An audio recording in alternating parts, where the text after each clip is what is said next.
Samantala, bukod sa larangan ng boxing, wagi din ang mga Pinoy sa basketball kahit pahalos 2 taon itong nasuspinde sa pagsali sa mga international events.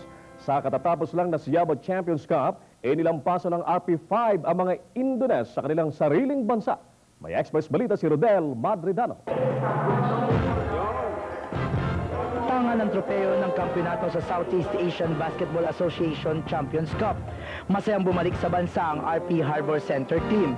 Pinangunahan ni Head Coach Junel Bakuli ang matagumpay na laban ng RP team sa Satria Nuda Britama ng Indonesia sa score na 85-67.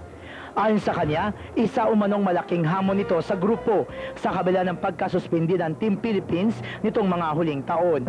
The important, syempre, first win natin after so many years, or 2 years to be exact, of being suspended in international basketball.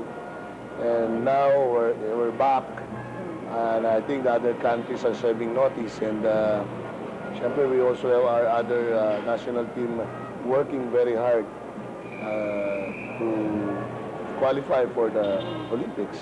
Nasungkit ni Marvin Cruz ang Most Valuable Players Honors, habang ang import na RP team na si Julius Morso naman ang Finals MVP. Fulfilled.